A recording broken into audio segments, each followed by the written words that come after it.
Well, hey everyone. Now, today I'm riding one of the most underrated Italian touring bikes on the market, the MVAgusta Turismo Veloce Lusso. There's the classic Lusso and the high-tech Lusso SCS. Now, they may look almost identical, but they ride very differently, or so I'm told. Let's start with the basics. Both bikes share the same DNA. A gorgeous steel trellis frame, a 798 inline triple engine, which makes around 110 horsepower, Sachs semi-active suspension, and MV's full suite of electronics, traction control, cornering ABS, cruise control, heated grips, and the MV Ride app with Bluetooth and navigation mirroring. Now, both come with integrated panniers, a central stand, and an adjustable windscreen. It's the kind of touring bike that wants to go fast, carve corners, and look like art while doing it. But there's one big difference. It's in the clutch. Now, when you think about traditional versus, which is kind of what's happening right now in the world of transmissions, and particularly in the world of DTC, auto, all the various options that are coming out now from Honda, BMW, and others, this is a little bit different.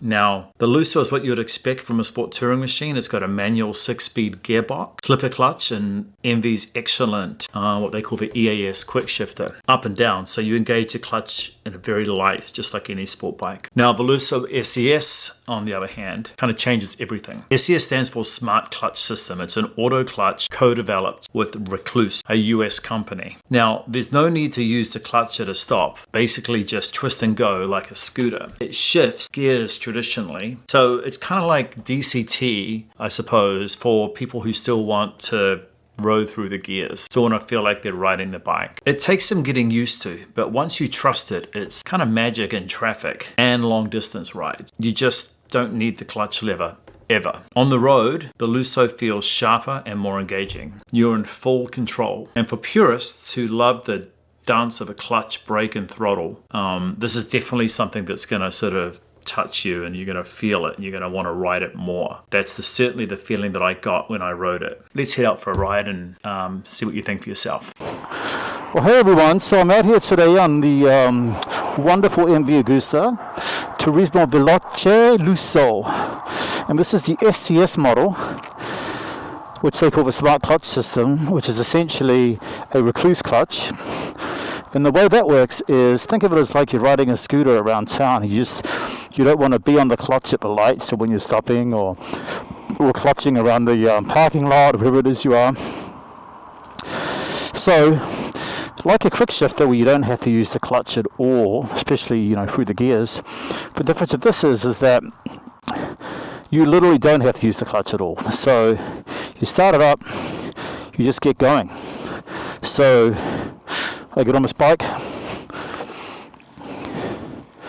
I'm in neutral right now. Start it up. I put it into first. No clutch. And I take off. And here I go. Now, where am I going to go today? Well, the fine folks at Bellevue Kawasaki MVAgusta have told me that I can ride this for a good ride. So I feel like a bike like this needs to be ridden in places it was designed to be ridden. So we're going to do that. Already it feels very, very light, like super light, very approachable. So now we're in the Recluse clutch. So I've got no hand on the clutch right now. I'm just in first, and I'm going to stop. Still no hand on the clutch. I'm just sitting here in first gear. Kind of reminds me of a scooter, actually. Right now I can take off. Oh, can I? I think I can. And then it's going to just took a bit of getting used to. So now this is actually a new experience for me, because I've never actually ridden an MVAgusta ever. All my life of loving Italian motorcycles, I've never had the opportunity to ride an MVAgusta. So I feel like it's quite an honor to actually ride this bike, because these are not motorcycles that you get to ride every day. So I'm going to go now.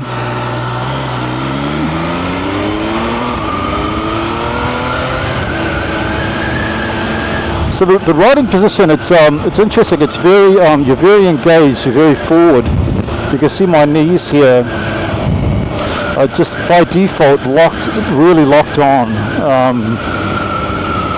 Really locked on. Almost feels like a supermoto, but it's not a supermoto. You know what I mean? And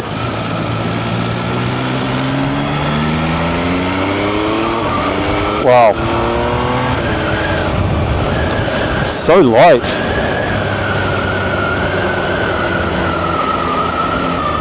We'll get a bit of freeway footage on it. We don't need too much. But from the outset, man, this bike is like, it feels like you're like literally molded into the motorcycle. Like, kind of feels like I actually, what it actually feels like is, I mean, it feels like the bike was like I was sculptured as part of the motorcycle when they built it, which is not a feeling I've had for a while. Like, it literally, a lot of these so-called tall rider motorcycles, they compromise in a lot of areas because they're trying to do a lot of things, right? They're trying to accommodate long distance touring, maybe going off-road from time to time, maybe doing this, maybe doing that. And they kind of become good at a lot of things but not great at anything. And I suppose this motorcycle is kind of in the class of sort of the same sort of class as the Yamaha Tracer, maybe the new Tiger 800, which has a 17-inch front wheel. You know, these mid-weight sport touring bikes that are kind of in this tall rounder class. So they're not kind of in the classic sport tourer class, for example, as my Kawasaki 1100 SX is in, which is, you know, a category of motorcycles that has been around for a while. They're in a different class, right? It's a sport tourer, but it's not an ADV bike, because it, you know, really it doesn't have those credentials, doesn't have the larger front wheel, etc. It's got performance, it's light, and I suppose in some ways you might say that this is an evolution of the classic sport tourer segment, right? Because it is way more sport and tour oriented than an ADV bike. Well, more sport oriented, but it's got the sort of the height and the visibility of the sort of tall rounder category. So if you think about the original Ducati Multistrada, well, that was really aimed at that market, right? It was a 17-inch front wheel, very sporty, could take you anywhere. They never talked about it as an off-road bike in those days when it launched in the early 2000s. But I give credit to Ducati for frankly inventing this category of motorcycle. Man, it's really comfortable off the bat, just super comfortable. Don't know if you can tell from the video, but my arms are, like my elbows are bent right now. Like, I can't remember the last motorcycle that I rode but I felt this close to the screen and my elbows bent. And that's actually not a bad thing. If you look down, you see my knees are just naturally locked on. Like, I don't feel like I have to artificially lock them on, they're just there. And so even if you don't move around on the motorcycle that much on the street, which I don't, I tend to move my butt around and my upper body, you've got a natural kind of lock on, which is not something you see in a lot of street bikes in this class. And so definitely, you know, MV are talking to their sport bike heritage and credentials here by that. Now they actually do an even bigger bike, which is a proper adventure bike with big knobby tires and all that sort of stuff as well, which maybe I'll ride at some point. So far though, comfy seat, I'm smiling, my butt is smiling. We'll do some more recording once we get off the freeway. So my first impressions of this bike are, first of all, it's very light. Really one of the lightest bikes I've ridden in a long time in this category. And to be fair, the last sort of mid-weight bike that I rode in the sort of the tall rounder class was actually the Aprilia Tow Rag, which is really, it's an ADV bike first and a sport bike second. So probably not a fair comparison. Obviously it had the big 19-inch front wheel and all that sort of stuff. This is what I like to call the evolution of sport touring bikes. Now see, I'm using the clutch there because I can't help myself. I didn't really need to do that.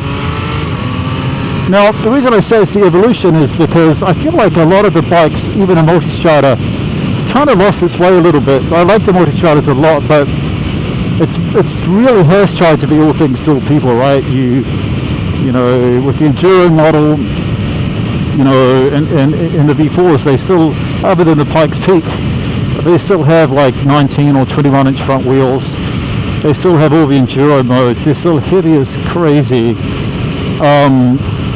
And, you know, if you really want to go sport first, you really have to spend like Pikes Peak or Multistrada RS money, which is like north of $30,000 US.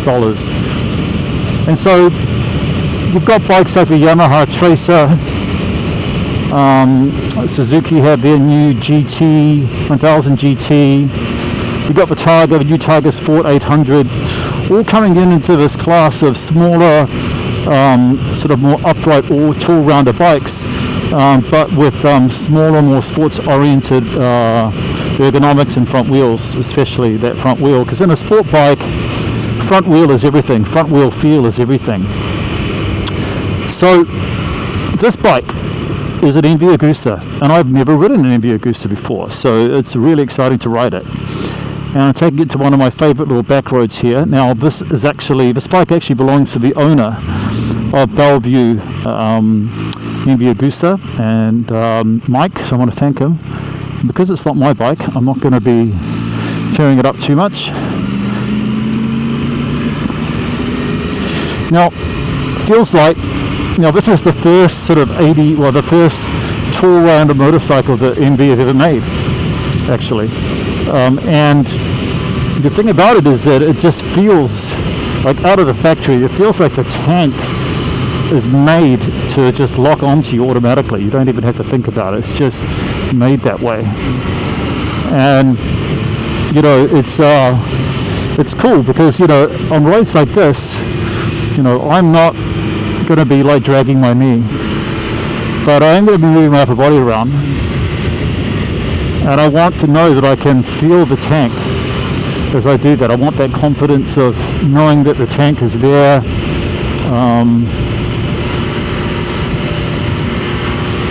And then if I want to move my butt around like I am now, I can do that.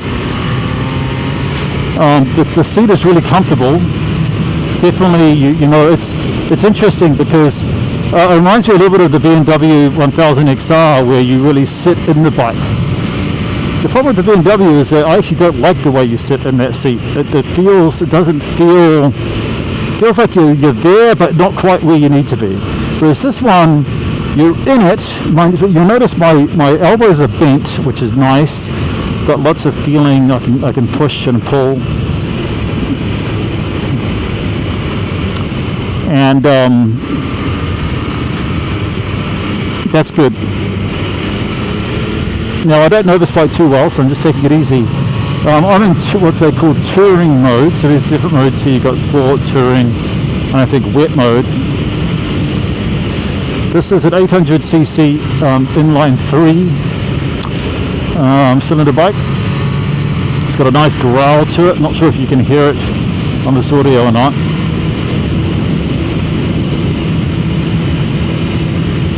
I'm 6 foot tall and weighing in and around 205, 210 pounds.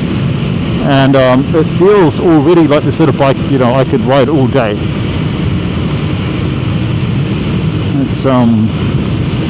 It's interesting. The other thing I'm noticing too is I can feel the back of the bike a lot more like I would on a sport bike. Like I actually want to use my rear brake in the way that I would use my rear brake on a track.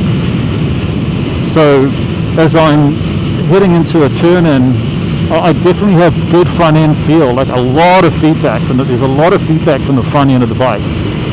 But also I can feel the rear, and I can feel it in a good way, not a bad way. Now this does have fully adjustable suspension. There's a little knob down on the back for your rear shock, and then fully adjustable on the front. And see, like, I always like to move about on the street maybe half a butt cheek off the bike when I'm in corners like this, half a butt cheek either way. And the tank just gives me that confidence to feel like I'm locking on. You know, like it's a feeling that I haven't actually had on a street bike for a while.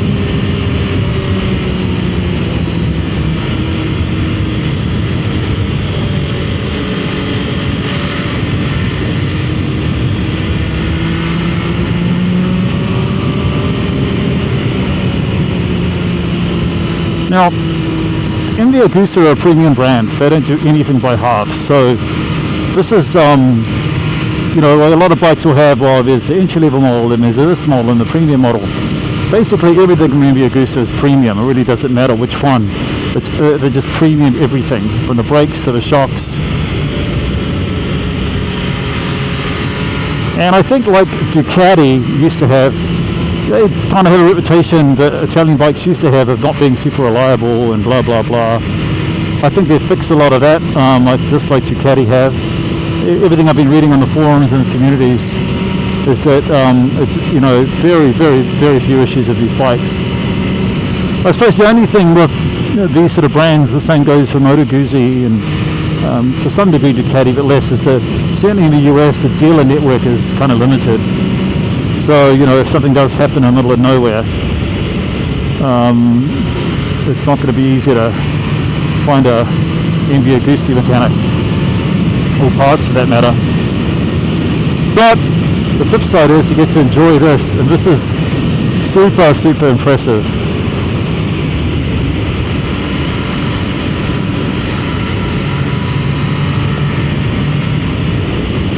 It always takes you a while to adjust to like a tour around a bike. After I've been riding on the track, for example, or even been riding my Ninja 1000 SX a lot lately, 1100 SX a lot lately. Just a different stance, right? But this is very, very confidence inspiring. We've got some little tight ones up here, so there's often gravel here, so I have to be careful, especially beginning of the riding season. But can you hear the bike growling? It's just naturally wants to growl.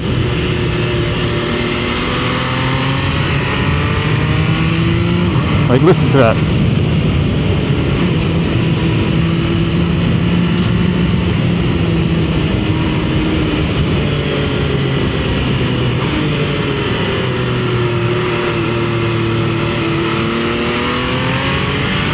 It's funny because it kind of feels like a supermoto, even though it's not. It has that, kind of feels like a cross between a multistrada and a hypermotard. It's pretty cool, and it's not, but it feels that way. It kind of sounds that way too. It kind of sounds angry. And yeah, I'm into touring mode, so I'm actually not in the angry mode. I'm not in sport mode, which I'll have to move over to angry mode at some point. So far, whoa, this is fun, really cool. I feel like a kid again.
So what do you guys think so far? You think I'm having a good time?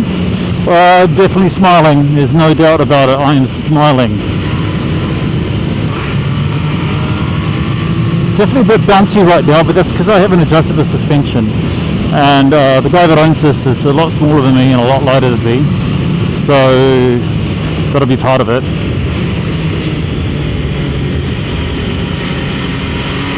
And this thing just rails. I don't know if you can tell from the video, but it just rails.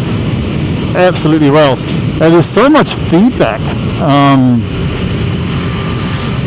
Like the one thing I would say from straight away is that is the word feedback. There's so much feedback coming from the bike, and like good feedback. It's not. This feels like you know, if you're really into riding at a pace on the track, you like sport bikes and stuff. Maybe you don't want to go all in on the whole tool rounder thing. Maybe you don't want a bike as big and heavy as like a Multistrada, for example, or the RS anyway, the more sport-oriented one. But this is going to make you smile. The seat is really comfortable, like probably one of the most comfortable seats I've sat on for a long time. So do some hard braking here. It's a 15 mile, coming down the gears.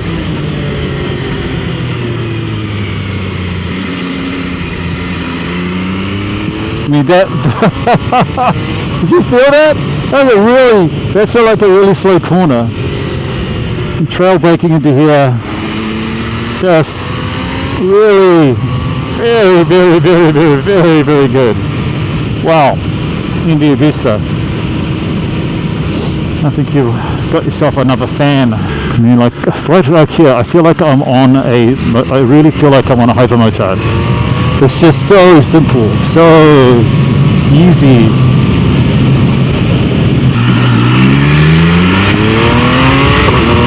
Can you hear that? Hear that growl? That just sounds so Italian. If there is such a thing as an Italian growl, it feels super compliant. I mean, it's not, the suspension is not smooth. This is quite a bumpy road. And again, I think with the right adjustment, it will be fine. But I mean, it's really, I'm riding at a pretty good clip right now, so I should probably slow down. That's always a good, always, you know, it's a good bike when you're riding a bike you've never ever ridden before at a clip that feels like you've been riding it for a long time. It's very, very, very nice. Yeah, well done, MVAgusta. So how does the MV Turismo Veloce stack up against some of the competitors? Now, there's probably competitors here that I've missed, so forgive me for that. Let's start with the newly announced Ducati Multistrada V2, which is a peach. That new engine is an absolute peach, and it's no secret that I've owned a number of Multistradas over the years, and I'm a big fan of Multistradas. For me, the Multistrada is in many ways one of those bikes that's kind of like the Goldilocks bike in the category, especially for Multistrada. Obviously, it's their new V2 engine, so it's a twin cylinder engine. It is 40 pounds lighter than the previous one. In fact, it's about the same weight as the Turismo. Arguably has a much better integrated technology set, and it's a great bike to ride. The thing for me on this one is that it is still kind of a longer wheelbase, which the MV is a much shorter wheelbase. You're much closer to the bars. You feel way more part of the motorcycle than you do on the Ducati. I think the Ducati though is going to be okay when you take those gravel roads, whereas I wouldn't want to take the MV down some gravel roads. You know, the Ducati has a larger front wheel and all that fun stuff, and it's an absolute pleasure to ride. Now, the Yamaha Tracer 900 GT in many ways is closest in terms of the engine. In fact, the Tracer GT is one of those bikes that I think is kind of a value king, I suppose. It's more tech than you'd expect for the price, which is around $12,999 US. Got radar cruise, semi-active suspension, panniers included. It's smooth, reliable, it's very well balanced. But you know, it's a Yamaha, it's very reliable, but it feels kind of mass-produced. It kind of lacks that hand-built Italian drama that the MV sort of, I suppose, just oozes. BMW 900 XR, Well, it's a sensible option. It's very German, very sensible. Affordable for a German machine. It has that upright position. It's got decent power. It's got the BMW badge. But it's pretty basic in tech and engagement. It's kind of more of a commuter's tool. Not a bike you would fall in love with, or certainly not a bike that I'd fall in love with, but that's just me. If you want a bit of edge, I think the KTM 890 SMT is a bike that I've come very, very, very close to buying over the years. It brings the chaos. It's lighter, sharper, feels more like a supermoto on stilts, which in many ways the Turismo feels like to me. It kind of feels like a Ducati Hypermotard and a Multistrada and a KTM made a baby. But it's stripped down, so you got no wind protection, no cruise, sort of no luxury. It's for the rider who wants pure grit, maybe doesn't want sort of the Gran Turismo experience. And then there's the what I call the big bruiser, which is the BMW S1000 XR. And I've owned the XR, and it's fast, like track day fast. It's heavy, it's complex, and it's expensive. I think the MV sits in a sweet spot because it's lighter than the XR, it's more emotional than the Yamaha, it's more luxurious than the KTM, and it's far more exotic than the F900. So if you want a touring bike that sort of, I suppose, doesn't sort of just tick all the boxes, but seduces you every time you ride it. It's something when you get off it, you can't help but look back. Then the MV is a great bike. I don't think it's the sort of comparison where you're just going to do a pure spec for spec comparison. Like, you know, you can find that anywhere, just chat GTP it. But if you want to go ride it and you want something that makes you feel something and you're willing to pay for that feeling, which some people are in a position to do, then the MV is going to make you feel really good.